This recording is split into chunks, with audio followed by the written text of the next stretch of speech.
Welcome to the Microdosing for Healing podcast. I'm your host, Casey Garrett, and together we'll be discovering and learning from inspiring voices of healers, medicine keepers, and visionaries. Every episode, we'll explore the world of health, vibrant wellness, and natural medicine for a new era of human society. Welcome to today's episode. All right. Hello and welcome, everybody. Thank you so much for being here. I'm really excited to welcome our guest today. So those of you who have been working with me in our community, who've been microdosing with mushrooms for some time, you all intimately know firsthand that ultimately mushroom practice is an energetic practice. Oftentimes within days or weeks, people start to feel shifts in themselves as well as the people around you. Notice something's going on, something is shifting in you. Your pets start to notice, your spouse notice, your kids definitely notice. And over time, even over virtual mediums, we can see people lightening in their resonance over time. People lose weight, people lose density from their body, but also from their energetic body. People you move through the world in a lighter, more easeful way with mushroom practice. So I have studied energy medicine for many years, and I have followed the work of our beautiful guest today, Dr. Beth McDougall. And I'm so excited to introduce her to all of you because she's really been, I think, one of the forerunners and thought leaders for where medicine is moving. For a long time, she's been saying things that no other doctor I know has been saying. And I'm really excited for you to meet her, learn more about her center, learn more about her work, and kind of her vision for where medicine is going forward. So welcome, Dr. Beth McDougall. Thank you for being with us. Thank you so much, Casey. Excited to have this conversation. Thank you. I'd love to introduce yourself. You are an integrative medical doctor and physician. How did this alternative universe and understanding open up in your life? Where was the origin of that? Well, I kind of came in to this life with a understanding about the energetic nature of reality. So as early as I can remember, I was wondering why the world was the way it was and why people had forgotten kind of the truth of it, in my opinion, as a young 4-year-old, 5-year-old. And, I was aware that we at one point in our history, that we seem to have lost the understanding that we can heal from most illness. And I then witnessed some very close people in my life undergo neurodegenerative diseases and kind of deteriorate and then die, before my very eyes. And I just knew that was not necessary, that people didn't really need to develop illness and suffer like that. And then early on, I had a childhood mentor who happened to be one of the people that did die. And in the early days, he was a physician himself, as well as a mystic and philosopher and very brilliant man, who said to me at one point, if you want to understand the secrets of the universe, study the human body. And so I went into medicine with my kind of orientation that we're all energetic beings and this is an energetic reality, and that the kind of the secrets of the universe and how it's organized are encoded in the human body. And then this understanding that we should be able to heal from anything. So I kind of started off like that. Beautiful. Let's start with the science, because this is one area of your work that has been so profoundly meaningful in my own life, and understanding the role of the mitochondria and how mitochondria are so important to our health in so many ways. So for people who might be brand new to mitochondrial health and what that is, can you talk to people a little bit about that? Sure. So the mitochondria are little, they're known as the little energy factories within ourselves that produce ATP, which is the energy currency of the body. And it's important to realize how many we have, because we have 37 trillion cells in the body, and some cells have hundreds of mitochondria, and some cells have tens of thousands of mitochondria. So we have, multiple trillions of these in the human body, and they take glucose and oxygen and run them through a series of chemical steps to produce ATP, the energy currency that really fuels all of our chemical reactions. And the other thing that I have begun to realize is that they do so much more than just produce energy. They actually are involved in kind of the production of our steroid hormones and really help kind of clue us in and kind of sync us up with the circadian rhythm of the planet. And they produce water in the body. And now that we're starting to understand them more and more, we're realizing that the energy substrate for the kind of the raw materials from which they produce energy are not really all it's not really all coming from our diet. And so that has caused me to look deeper and to realize that we live in a field of energy and information.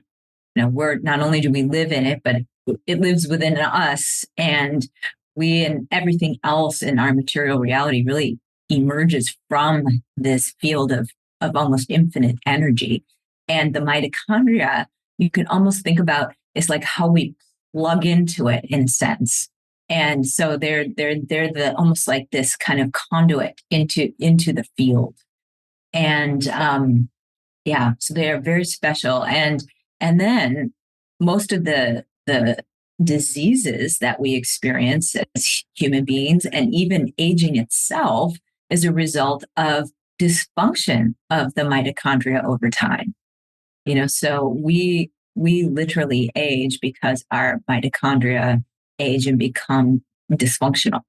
And so it's been kind of like a holy grail in medicine for my focus for the last couple decades of trying to figure out ways, supplements and different strategies to support the mitochondria and to really improve the body's ability to kind of repair and replace damaged mitochondria and keep birthing a population of new pristine mitochondria, because it really is the most fundamental aspect of our health. I love it so much. I have really woven a lot of your teaching into our beginning of our microdosing practice. With people often want to know what are some other practices they can weave into their ritual of their microdose when they're learning. And a lot of things we can do to reconnect with the earth simultaneously, quite literally, is very, it just accentuates and catalyzes the mushroom practice even more. So can you share a little of those things? They'll sound very familiar to people in my community that you have shared about how to ignite the health of your mitochondria, whether it's light or earthing practice and some of the other things that you recommend to people. Definitely. Yeah. Well, light, I think, is one of the number one things, because we used to exist outside, and now we're primarily living indoors. And I think that's probably one of the main things that's leading to mitochondrial dysfunction over time. And so the wavelengths of light have very distinct effects in the human body. The different wavelengths affect the body differently. And the red and near infrared light wavelengths are very important for the mitochondria. And so one practice that is so beneficial is to go outside in the early morning, like within an hour of the sun kind of like rising, because the wavelengths of light kind of change throughout the day. And those that predominate in that first hour are primarily red and near infrared. And the those wavelengths are able to kind of like unblock certain enzymes in the mitochondria that can become blocked by toxins and even by nitric oxide, which can be produced in certain disease conditions within the cell. And those wavelengths of light actually help the mitochondria convert cholesterol from our diets into pregnenolone, which is the first steroid hormone in kind of steroid biosynthesis. And so if you go outside, you will improve pregnenolone production, which the first step takes place right in the mitochondria. And then the pregnenolone is a substrate, or like the raw material from which the body makes cortisol and DHEA and testosterone and estrogen and progesterone, the other steroids. And we naturally need to have a cortisol surge in the morning. That's what allows us to kind of like get up and feel ready to go on with our day. You know, people think of it as a bad hormone, but it's really a vital hormone. And so the sunlight will augment that kind of morning cortisol surge.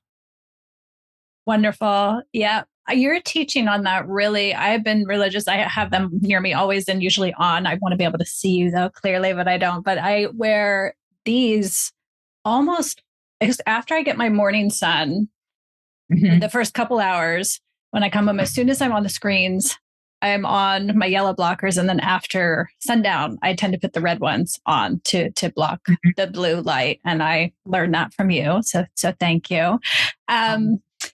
Yeah, I'm so curious. We have seen, and between the two of us, I think we've probably seen, tens of thousands of people over the last 2-3 decades. And one thing I have seen over and over and over again is people. I tend to work with a lot of creatives, people that are open, people that are sensitive and empathetic. And I noticed that they seem at a higher rate to have a lot of the autoimmune conditions, to have a lot of the chronic infections. So energetically, have you seen this too? Like, is there a tie to people that are energetically and spiritually open to a susceptibility to get depleted or develop? Yeah. Can you talk a little bit about that? Yeah. So empaths often not only are like sense what other people feel, but they feel what other people feel. And a lot of times they develop this skill as almost a survival strategy.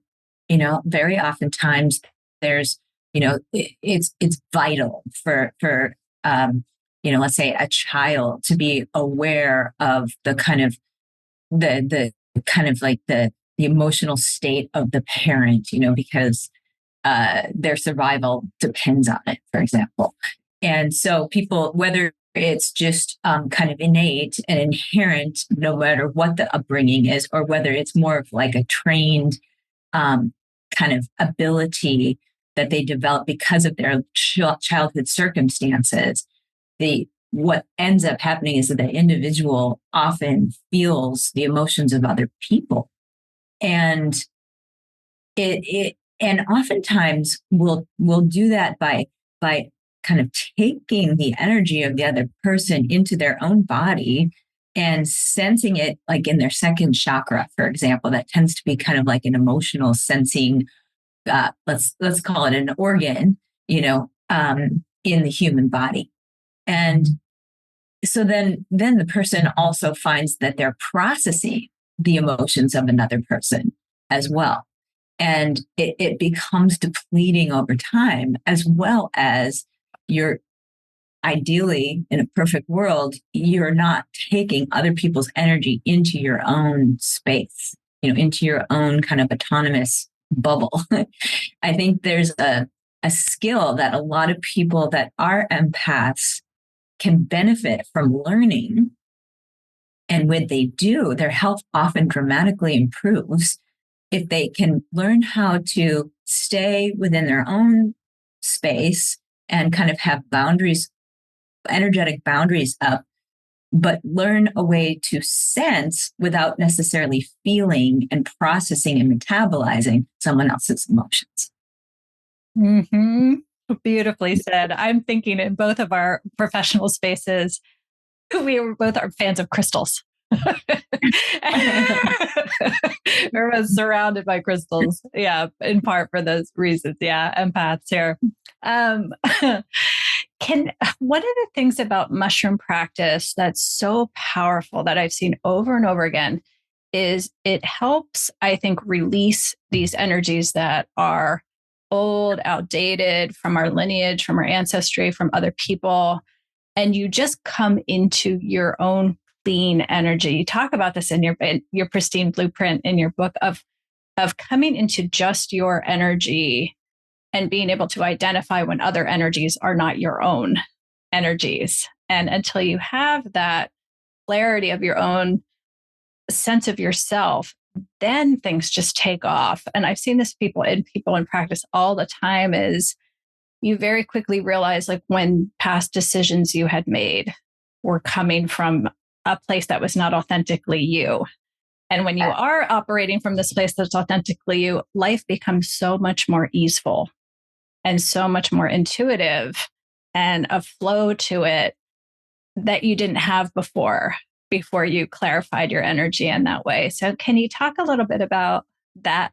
And feel free to share about your book, the premise of your book. Yeah. Yeah. I think so much of how we view the world is really based on our familial and societal programming and the beliefs that we adopt based on that and beliefs that we adopt about ourselves, based on that. And so what I feel the plant medicines are there for is to kind of allow us to gain greater perspective, to see that the world that we know is not necessarily all that there is, and that we can then kind of have a broader view. And it allows us to begin to be more objective about these things that we have just adopted as truth, and call them up for question. So call our beliefs up for question that we have been programmed into us. And so I think when you are able to kind of like call something up for question, decide if it really serves you, release it if it doesn't, it begins to allow you to have a greater kind of vibration, like a higher vibration that allows greater resonance with this field of energy and information that we live with it. So I've always thought that mushrooms, for example, provide the kind of almost like allow you to have a greater bandwidth of access to information in the field. Mm-hmm. Yeah, beautifully said. I just thought Paul Stamets often refers to mushrooms as the Einstein molecule. And I've certainly found that to be the case. Definitely. Definitely. Yeah. Let's talk about intuition. I know you and I share a passion for intuition medicine. And can you talk a little bit about the role of intuition, the importance of intuition in our lives? I have so many people who, when they're just starting mushroom practice and they want that, but they're like, it's been so long since my intuition talked to me. I don't know how to tap into it yet. And that's part of what they want to experience with practice. So can you talk about the role of intuition in your life and how you have seen it develop in your clients? Oh my gosh. Yeah. Intuition permeates every aspect of my life at this point, and I realize it really assists me in my medical practice, for example. I see vision. I see visual information. And well, first, let me back up and just say that we all are intuitive beings, and we all are receiving a lot more information than we often pay attention to. And for some people, they're receiving little flashes of visions in their mind's eye. Other people are hearing things. Other people are feeling things and just sensing things or just knowing things. And sometimes it's slightly under the level of awareness. And sometimes it's clouded by kind of the noise of the, what someone is immersing themselves in. And so really it's about learning how to clear the noise and just kind of tune in and begin to pay attention to the information that you're receiving. And the more that you try to do that, the more that you will receive. So it kind of almost like strengthens the pathway of communication to your intuitive guidance. Like it's almost like if you start to acknowledge it, then more comes back. And then if you acknowledge that, more comes back. And then if you acknowledge. And so I had the beautiful opportunity in my medical practice over the years to have an intuitive hit about why someone was coming in, and then do a blood test or order a laboratory study to kind of validate that hit, and then to see it to be the case, and then to kind of say, oh, that kind of strengthened that pathway for me. And, I've been doing that now over 25 years. So the other thing that I think you and I both share, Casey, is that we both have had some experience at the Academy of Intuition Medicine in Sausalito, which is this phenomenal school. It's been around since the late 1980s. That was started by Dr. Francesca McCartney, who is a PhD intuitive that is an amazing teacher and has created this program that's helped thousands and thousands of people over the years. And it's still available, and it's available online as well. Highly recommend it. But what I found that program to do for me, which I went through like 2011, 2012, was to help kind of clear out some of the clutter in my energetic space so that I could be more in tune with my intuition, which is there for everyone. So if it is something that you want to kind of establish a greater relationship with, it's absolutely possible to do it. Well said. Well said.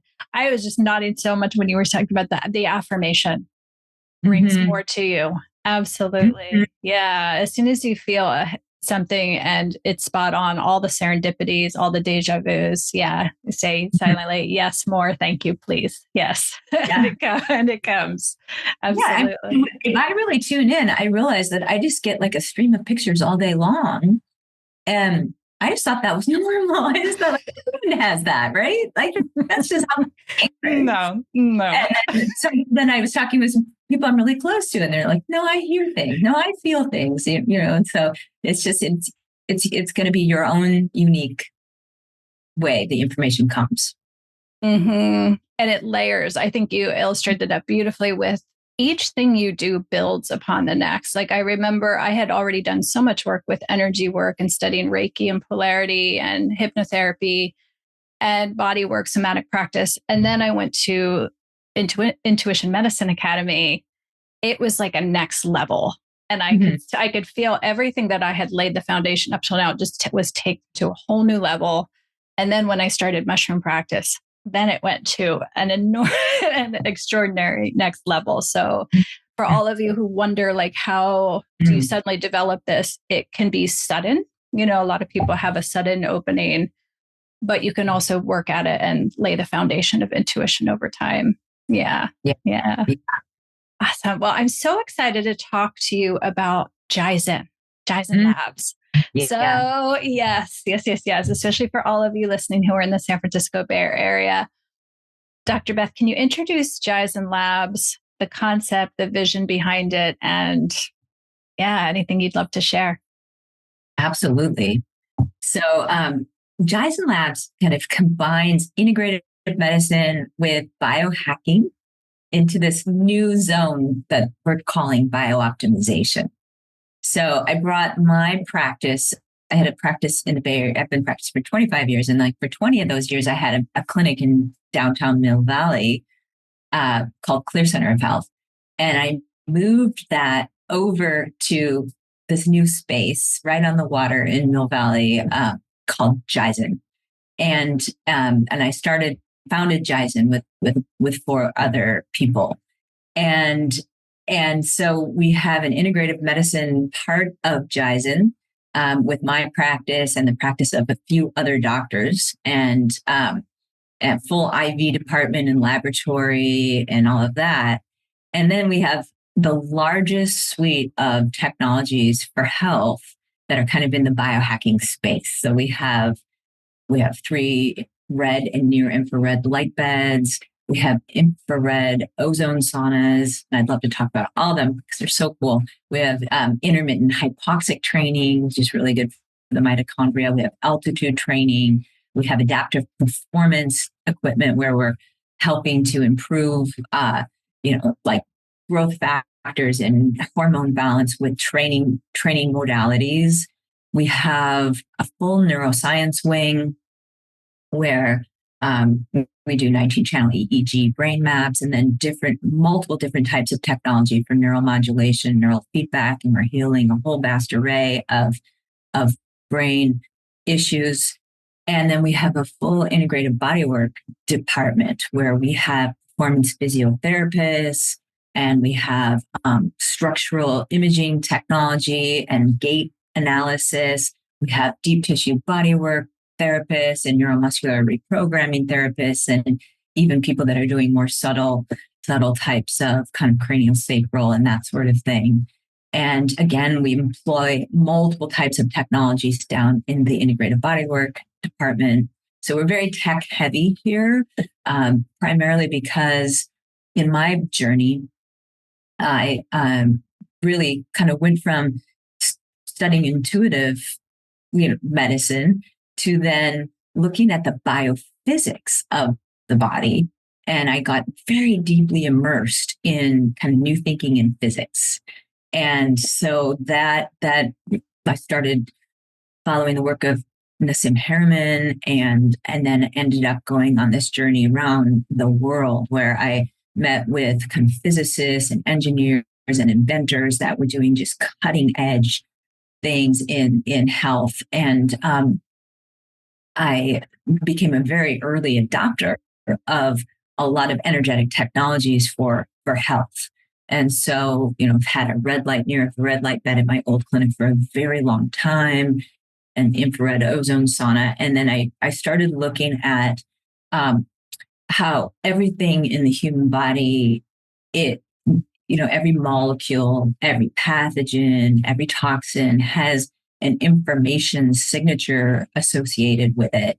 And oftentimes, if you clear the toxin or the pathogens, for example, without addressing the retained energetic signatures in the system, you're not going to have full health resolution.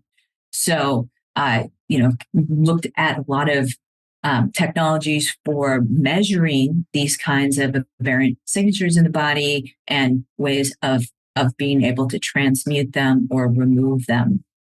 So we have multiple different types of ways here of kind of measuring and then delivering information signatures through scalar, through plasma, and different types of modalities.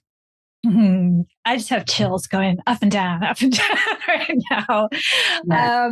We're shifted. I have a lot of seers and clairvoyants and astrologers in my life. And we've been talking a lot about this shifting time that we're in right now, this paradigm that we're stepping into right now as we speak. And it's obvious talking, just listening to you, that we are stepping into this Aquarian time of innovation and technology and energetic resonances and just so many new understandings that I think will be so breathtaking in some ways, but also deeply humbling as to how much we don't know. Right? Yeah. It's super exciting. I know when people ask me about Jizen it's like Star Trek. Yeah. In the best way. And they can do pretty much all Star Trek things. It's like Atlantis Right? or something like that. Yeah, Totally. They're like, can we beam? And I'm like, you can do everything but beam you, I think. Although they might be able to beam you by next year. We'll see. maybe possible. Yeah, no, it truly is. It is a one of a kind center, and people in the biohacking space say that there's nothing like this in the rest of the world, and I would fully agree with that. It is kind of where we curate programs for people. So whether someone has a health problem or whether someone just wants kind of peak performance, like peak athletic performance, peak mental performance, or just to age beautifully, or even reverse biological age, whatever it is, we'll put a program together for someone that will involve kind of lifestyle shifts, maybe some supplements, maybe some hormone balancing, and then taking advantage of the kind of the suite of technologies in the ecosystem and the therapies and all of that. And we can save people a lot of time. Biohacking is like where you're kind of trying these things on for size and seeing like what works for you, what doesn't work for you. And we've just learned so much about what works for what and in what order and for how long and, what the frequency is. We can just really speed the process up of really helping people realize their goals. Love it so much. Yeah. Thank you. One of the things I'm really noticing in the people that I see coming to mushroom practice right now is they're open in a whole new way, not just around microdosing, but around shifting their mindset around health and well-being in general, from this reactive kind of wait till I'm sick to I want to live the best life that I possibly can. I want radiant health. I want joy. I want to live to my greatest potential. However, I feel like the people are almost ahead of where mainstream medical frameworks are now. And I would love to hear your perspective on why it feels like so many doctors are resistant to new technologies, or in sometimes ancient technologies or natural medicines. They're so quick to, I think, Ozempic. The Ozempic craze is a perfect example of this. If someone comes and says they, are wrestling with weight issues, they want to go straight to the prescription. Or someone's having sleeping issues and they bring up, well, what about the sun and the role of the sun? And they're like, no, just take trazodone, and so I'm wondering, what is, in your opinion, like what's going on behind that resistance to a wider perspective? Medical education has really been co-opted by the pharmaceutical industry, for one. And so most of the therapies that you learn about in medical school, and then in residency are pharmaceutical in nature. And they are really, the focus of Western medicine at this point in history is very much on managing diseases and not preventing them or reversing them. So it's really about, you're just kind of, oh, you have high cholesterol, let's treat that. Oh, you have heart disease, now let's treat. Oh, and now you have high blood pressure, let's treat that. And then like, oh, you're having, erectile dysfunction, let's treat that. And you're, now you're depressed. Okay, let's treat that. And then you're just managing all this and kind of like dealing with drug interactions and side effects and all of that, instead of wondering why someone developed something in the first place, and are there lifestyle factors that were at play there, and could they be addressed and maybe unwind kind of like the root cause of all these things that have just popped up. And that's so just right from the get-go, I knew that I wanted to dig as deeply as possible with people to try to kind of go upstream, and find those root causes. And oftentimes they were how the person was eating and how they were sleeping and what they were doing with their time, if they had addressed the traumas that they experienced as a child or not, or so that's been my orientation from the beginning. And then that upstream kind of inquiry has gone further and further to looking at like, how are we kind of clicking into this infinite field of energy and information that we live within, and what's obstructing our ability to fully plug into that? So that is a different inquiry. And the way Western medicine is structured, you've got these 10-minute appointments, and doctors are fully burdened with over, just these huge caseloads, and they're on a schedule, and they're just like, hey, just right now, just tell me the symptom you have right now. Like, that's all I want to know. And so, yeah, it's not conducive to these deep dives. And sadly, that's why I've always kind of worked in, outside of the system in a private setting. But my goal for humanity is to, like, for these kind of centers here to spring up all over and really be available to everyone. And what our intention is to put the power back in people's hands, where they really can learn. We can kind of train people, lifestyle education, for example, and then have data available at their fingertips. Like, we've partnered with a group called Heads Up, and we're white labeling an app and kind of working together, so that data streams from blood testing and even from habits that people have, and data from wearable devices like the Oura Ring or the Whoop or the Smart Scale or the glucose monitor or the keto strips or whatever, just kind of goes funneling into the app.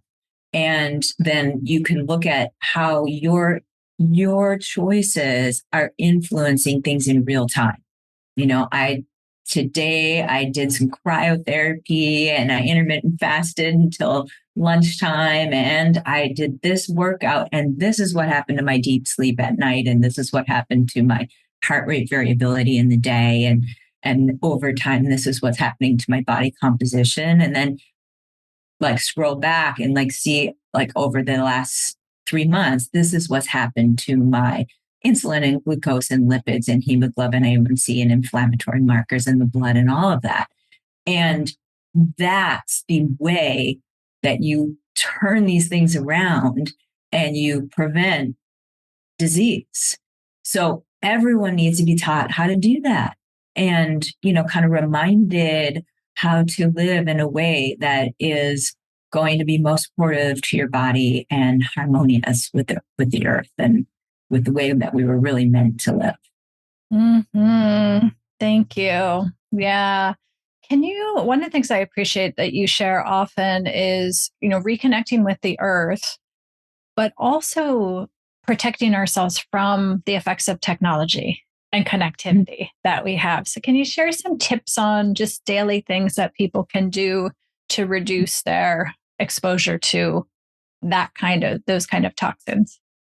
Oh my gosh, so many. But you already mentioned one that I think was really important. And we kind of started talking about ways to support the mitochondria and then kind of veered in a different direction. But yes, you want to expose yourself to natural light wavelengths, and then you want to kind of reduce your exposure to artificial light wavelengths at times of day when they would not be present naturally.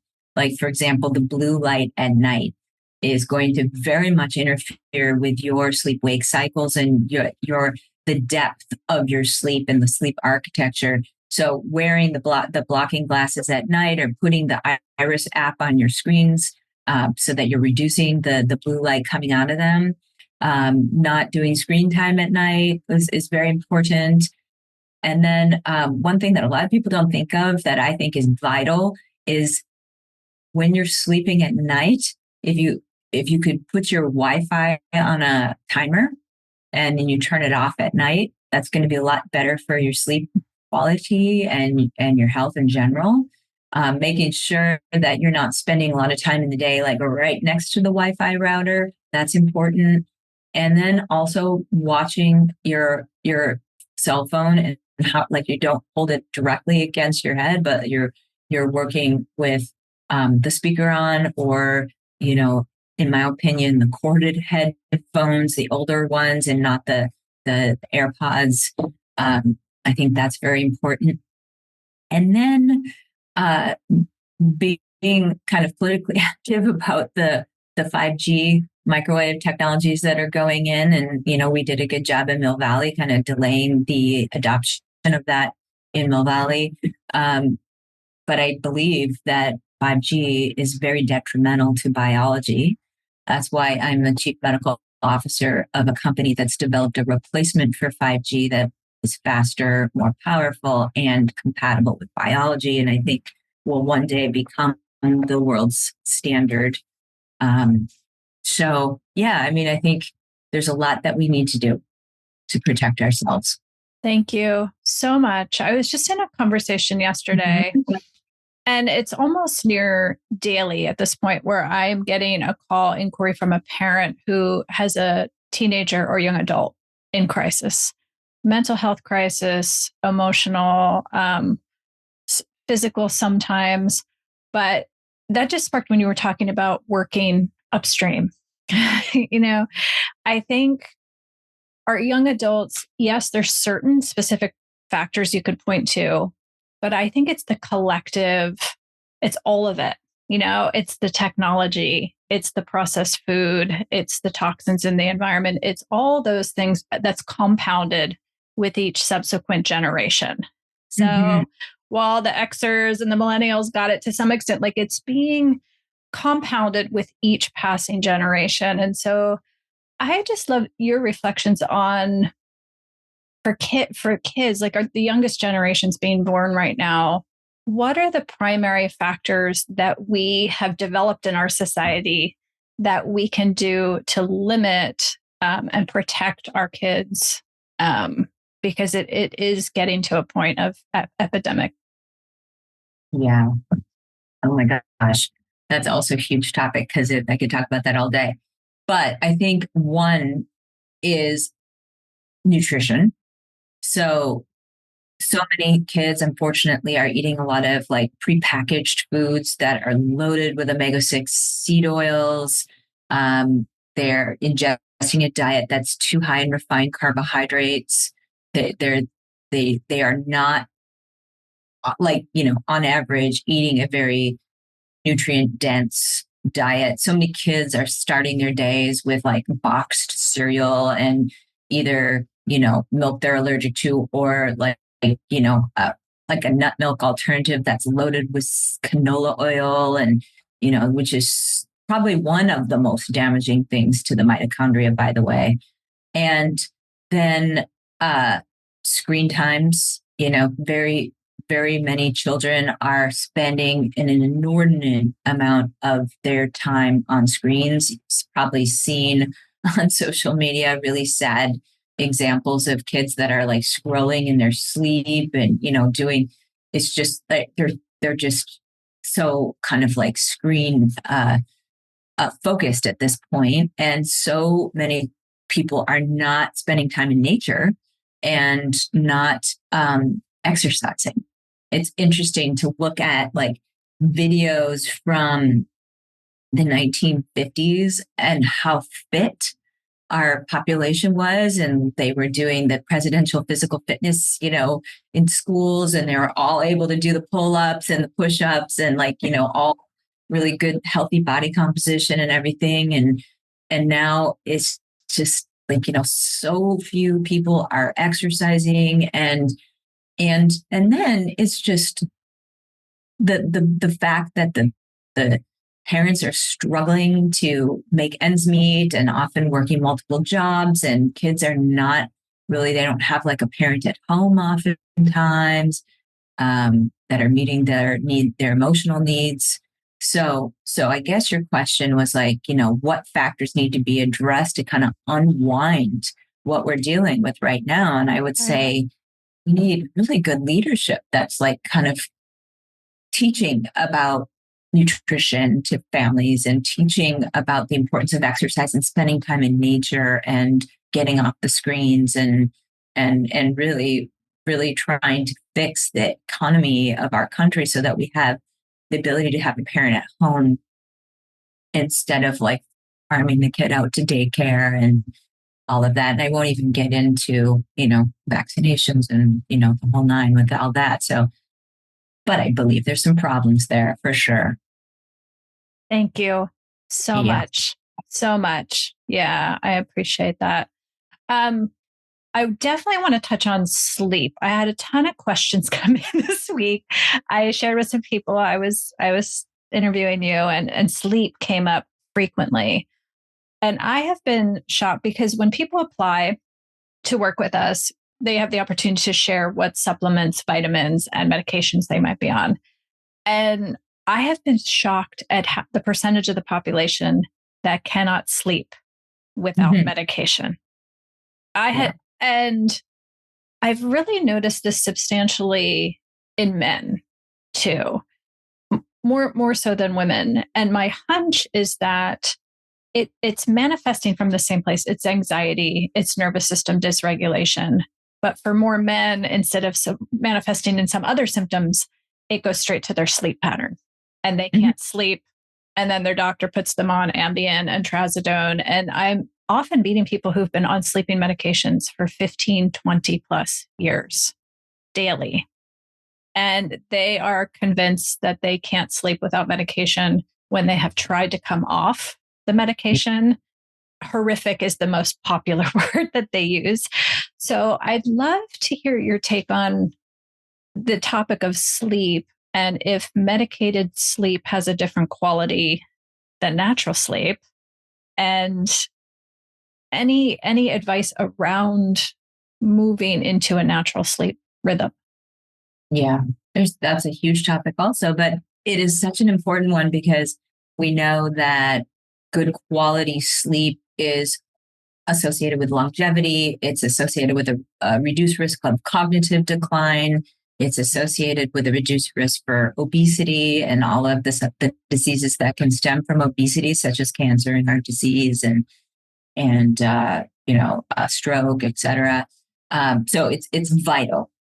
And this is when we heal and repair ourselves. And this is when, if we can get into the deeper stages of sleep at night, where we flush toxins out of our brains. So it is absolutely one of the things I focus on most with my patients. And I think it is the case where sleep is often medicated, and in certain circumstances, it's better to take something to sleep than not sleep. But a medication should be the absolute last resort. And there's so much that can be done, to get people sleeping naturally. And sadly, a lot of the medications are associated with an increased risk for cognitive decline. So just hopping on a sleep medicine is not a great idea if you haven't yet to explore the myriad of other things that are important for a good night's sleep. So what I suggest is that you see someone that focuses on natural hormone balancing, because poor hormone balance is associated with poor sleep. So, low, like for example, it's really common to see adrenal fatigue in, if you're talking about men that you see probably are like executives and things like that, they're high functioning men. Well, more than likely the stress of their lifestyle has burned their adrenals out a little bit. And when you don't have enough adrenal cortical hormones, you don't sleep well. And your body will flip into an adrenaline mode during the night. So oftentimes you're tired, you can fall asleep initially, but then you may wake up periodically throughout the night. You may even have a hard time winding down for sleep when you have severe adrenal fatigue, because when you don't have enough of the adrenal cortical hormones, you don't have the fuel that really kind of gets you through your day, and the stress of the day will cause you to flip into an adrenaline mode. So sometimes people will have the pattern where they have like good energy in the morning, and then their energy like really goes down, in let's say the early evening, and they don't catch that initial wave and go off to bed, but they kind of push past it. Then they get this like second wind, and then they can't wind down for night. So seeing a doctor that can help to support the adrenals, measure the hormones, see if they're off, like measure, support them with herbs and nutrients and things like that, maybe some bioidentical hormone replacement can be really helpful. Even thyroid imbalance can lead to poor sleep. Like if someone doesn't have enough T3, they don't make serotonin properly. And that can be, serotonin is a precursor to melatonin, so that can be a factor. And then for a female, if the estrogen is low, that's like probably the number one reason why women who enter perimenopause start to have sleep trouble. And men, if the testosterone is low, they can start to have sleep trouble. So there's hormone balance. There is also, habits. So like we've been talking about getting up in the morning, going outside, that tells your body it's daytime and it's time to wake up. You get that cortisol surge when you do that.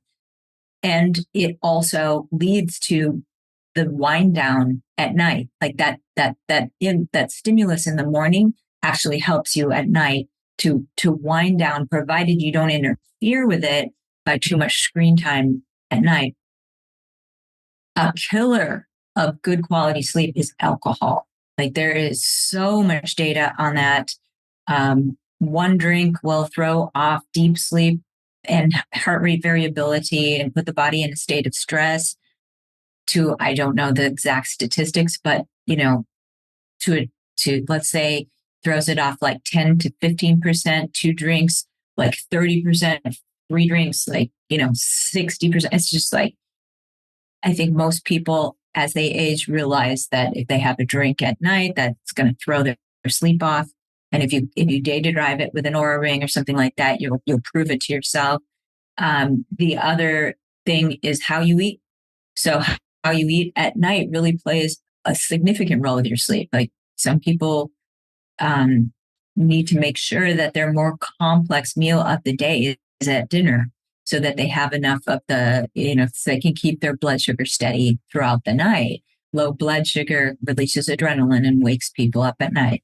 So, but for other people, it's the opposite. If they eat too much at night, then that throws their sleep off. So you really need to start, if you have a sleep problem and you want to correct it, what you measure improves. And you really need to track your sleep and not just be like, oh yeah, I wear an Oura ring, but pay attention to what it shows and ask yourself, what did I do the day that gave me that great sleep? Like, what did I exercise that day? What did I eat for dinner? What were the ratios of macronutrients? How many hours before sleep was that? Did I have a glass of alcohol? Did I eat dessert after dinner? Did I go outside in the morning? How much stress did I have? Did I meditate? Did I not? Like, all these things. So if you do all these, if you pay attention to every detail of your life and you gear your life around a good night's sleep, you will be able to correct your sleep. The other factors that people often don't think about are head trauma. If they have had a traumatic brain injury that they're that they maybe kind of ignored, they should often have that addressed, because if they don't, it can affect their sleep. And inflammatory insults to the brain, like mold, like infection, like Lyme disease and co-infections, reactivated viral infections, toxic insults to the brain, like heavy metal elevation, etc. These things will inflame the brain and make it virtually impossible to sleep. So it's really important to go searching, because if you just take a medication and kind of drug yourself to sleep, you're missing, an inflammatory insult that could be creating other problems for you down the line. I could go on and on. There's a ton of natural things you can take once you kind of investigated all those other factors that would be preferable to a medication. And we have a lot of things in our kind of natural pharmacopoeia that are very helpful for sleep. So, and finally, more your bailiwick, I think, is looking at, the traumas and the programming and all of that, calming the limbic system down through whatever technique you have. We do it through neuromodulation here, after we diagnose that with a 19-channel EEG, and just doing sometimes 5 treatments of a vagal reset neuromodulation treatment. People who haven't slept in 15 years begin sleeping. So yeah, it's there's so much that can be done. Amazing. I love it. I'm going to share with you. You're going to love this anecdote. So one thing we noticed with consistency after about 6 months of our programs is there were certain people who would start mushroom practice and they would just get knocked out sleeping. They're napping all the time. They're like, I'm going to sleep at 7:30, 8 o'clock at night. And it was oftentimes very frustrating to them because other people in the group were having these, big shifts and awakening and feeling really productive and no procrastination. And then they're like, well, I'm just napping, what's going on? And it after about 6 months, I could see this distinct pattern happening where it was always like the superheroes in the group that were the ones that were knocked out with fatigue. It was really interesting. It was like the highest performing person who kind of aced everything, and they're running a huge team and they have 4 kids and they're just on their game all the time. And Mushroom's message to them was, you need to rest. You need to heal. And the best way to do that, the most effectively way to do that, I can do that for you in your sleep.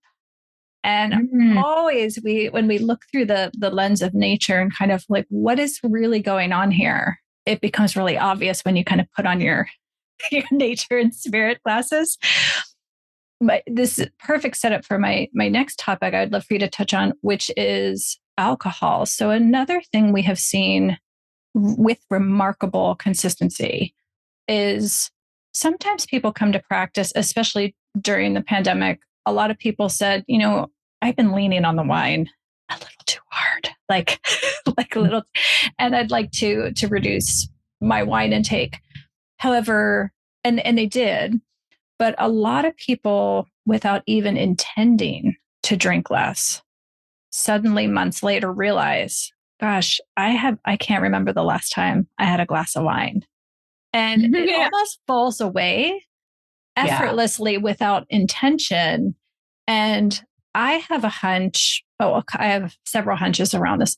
One is the mushroom medicine is a very energetically high vibration. Its resonance is very light. And versus alcohol is very heavy and dense.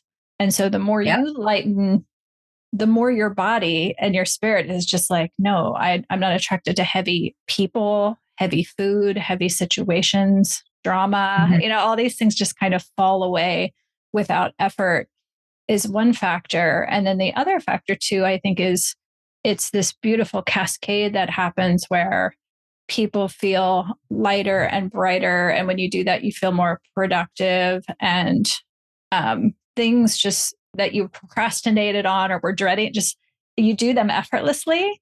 And then you exercise. And when you exercise, you eat better and you sleep better. And you find yourself, and alcohol is just part of this kind of chain reaction. So I love, you already talked a bit about it, but I would love for you to talk about alcohol and this definite shift, I think, that's happening right now is we're slowly, as a society, coming to a new awareness around alcohol's role in our society and our health. Yeah. I really think about it. It's just like, what causes us to feel and to experience a greater resonance with the field, and what takes away from that. So what enhances our resonance and what detracts. So I would say that the mushrooms, when used properly, are enhancing our ability to resonate with the field and to extract energy and have access to information. And the alcohol dulls that, like it dulls your connection with the field. So that's the primary reason. And like, I think, you talk about people who abuse alcohol. I think it was Terence McKenna who said, like, mushrooms are a cure for stupidity. It's like when you're doing something that's like, really just not good for your body, the mushrooms can like show you that. And then you can have a greater insight into why you are doing that and what you were trying to get out of that and why, and then, easily move past it. So I think that thankfully I'm noticing that there is a greater awareness out there. Like the biohackers are all very much aware that sleep is very important, and alcohol is affecting that, or the people that are really kind of tuned into they're kind of developing a spiritual practice, and they're realizing that the alcohol is not facilitating that. And it's not to say that like a glass of a fine wine once in a while or a good tequila is not like, once in a while maybe, but like just as a daily practice or something, like why do something on a daily practice that is literally taking your health down? It's like we now know it's a toxin, it's a poison, it's hurting your brain and your liver and the rest of your body. So amen. yeah. Yes.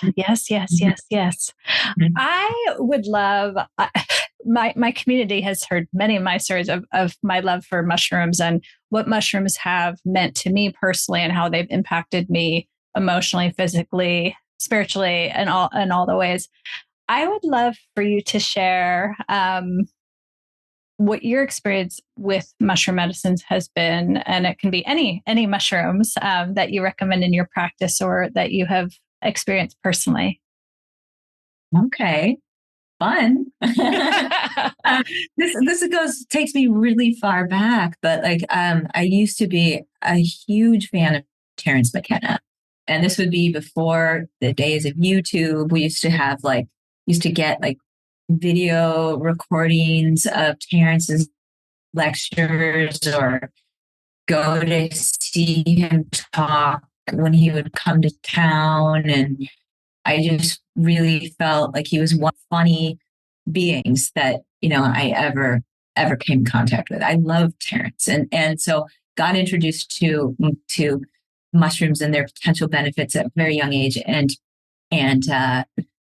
then I later got to be his doctor at the end of his life. So that was like a kind of an interesting trajectory. But at one point, at a very pivotal moment in my like kind of career trajectory, I decided to do a 5-gram heroic dose with a friend who was a sitter for me, and it was the most beautiful, transformative experience where I had like this visual display and the little mushroom elves kind of telling me like, you're going to go to California, you're going to get a job working in an integrative practice with 3 other doctors, and you're going to work 3 days a week. And it was very, very precise, very specific, like you're going to go do this. And I, at that point, wasn't intending to go to California. I was actually going to go to Seattle and kind of do a little stint with Jonathan Wright and Jeffrey Bland at the time. This would have been 1998-ish. And I didn't have contacts in California. I was already in the integrative space, which then was called complementary alternative medicine, but I just didn't know anyone in California.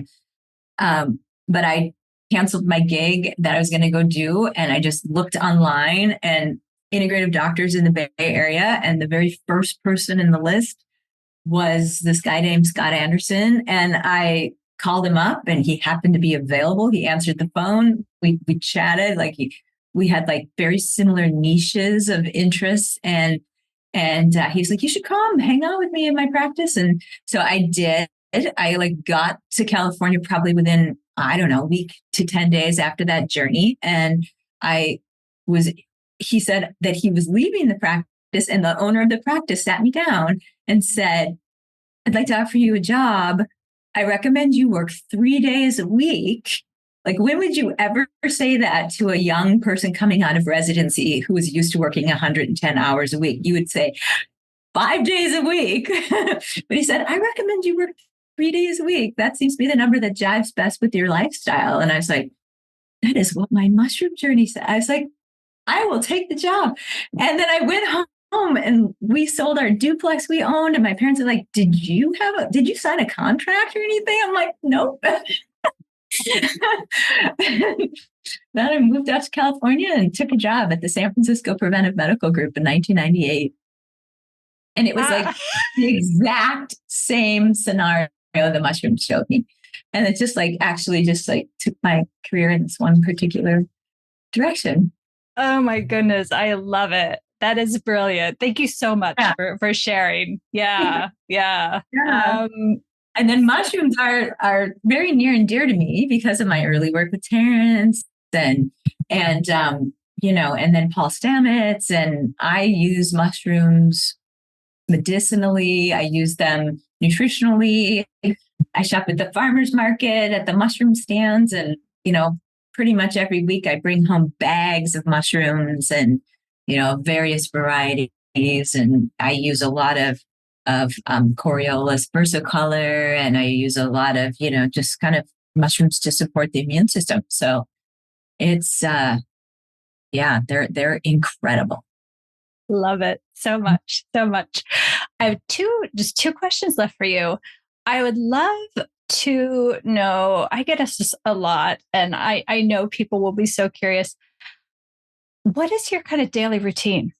Like, what do you do in the morning to start your day? What are your go-to things, the things that are unchanging, kind of your steadfast parts of your mornings?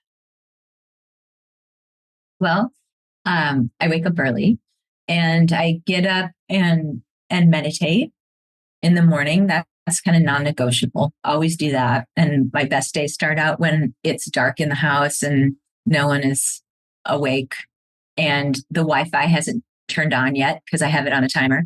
So I just have this really peaceful time in the morning where I meditate. And then when I'm aware of the sky changing and the sun being about to rise, I go outside and do some stretching on my lawn with bare feet. So I'm like earthing and kind of being, exposed to those light wavelengths in the morning. There's the occasional morning where it's pouring rain or something. I'm not doing it, but I usually have a better day and better night if I do that. And then I learned very early on that if I don't exercise in a day, I won't sleep well. And so I exercise. I can maybe skip one day in a week, but if I do more than that, then my sleep goes to crap. So I have to exercise every day and love exercising, try to spice it up and do a whole bunch of different things. That's actually why I located where I am, because I'm above the best gym in the whole wide world, which is Club Avexia, the best one in the world. And we live in nature. And this is part of the reason why I live here. So I can be out on the trails and hiking and running and all of that. And then I only eat like beautiful, locally sourced food. Just I used to like, even when I was like a very poor college student, or whatever, my partner, we would always spend a lot of money on food because it was like, I always thought of it as like, it's your insurance policy. You're putting these things into your body. So I pretty much every week I'm in town, shop at the farmer's market. I have like a wagon that I pull and it's loaded. It's just like keeping over. People are like, how many people are you feeding? Like, how is that possible? And I don't really know how I put it all away. Maybe I can eat a little less, but I do.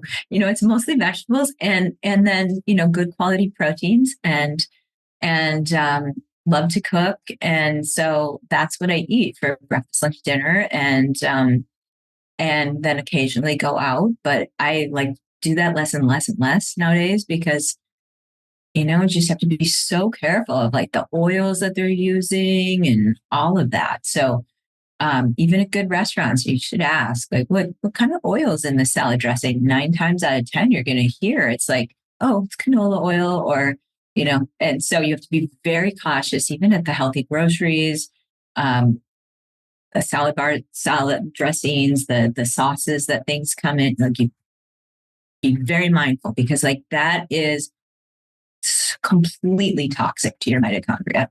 And so then what else? Then I turn the Wi-Fi off at night.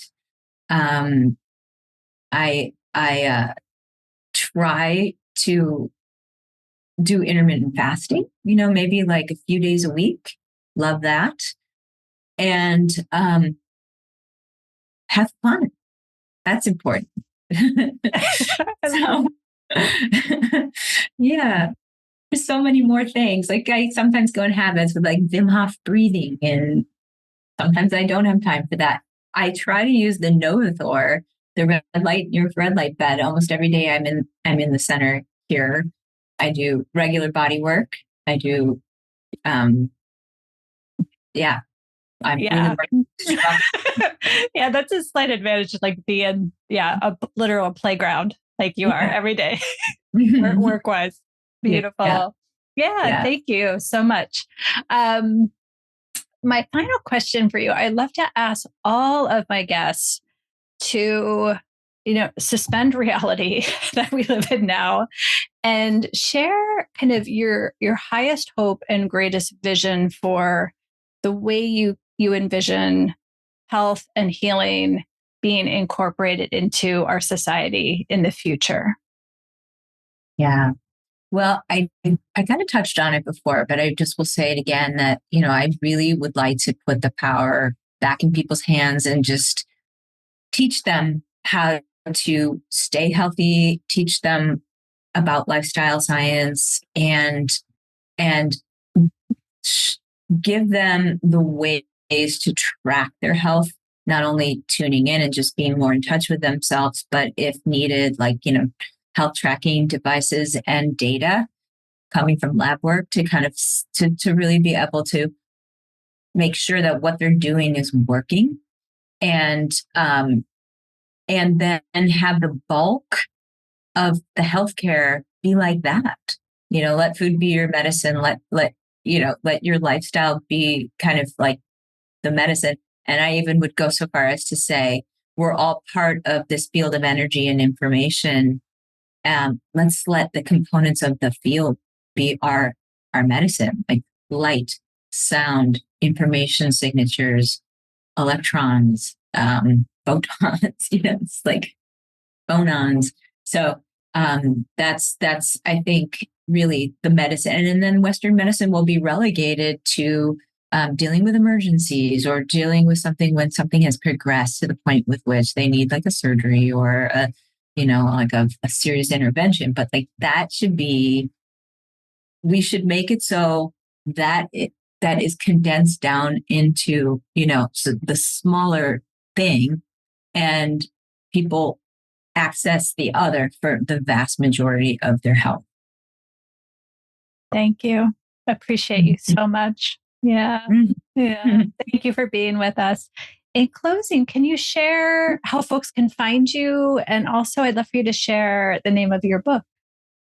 Sure. Yeah, you can find information about Jyzen at jyzen.com, Jyzen. You can follow me on social media, Beth McDougall MD, on Instagram, Facebook. You can find my book on Amazon or Audible. It's called Your Pristine Blueprint. That'd be the best ways, I think. Thank you so much. So thank you, Dr. Beth, for being with us. Thank you, everybody, for listening. Definitely follow Dr. Beth online. She is every day has new great advice and guidance. So thank you all for listening, and we'll see you next time. Perfect. So nice. Great, Casey. Thank you for listening to today's episode of the Microdosing for Healing podcast. Are you ready to take the next step? Please visit us at microdosingforhealing.com to access our free Microdosing 101 workshop. In it, you'll learn more about our diverse community, our supportive group programs, and discover if earth medicine practice might be right for you. See you in the next episode.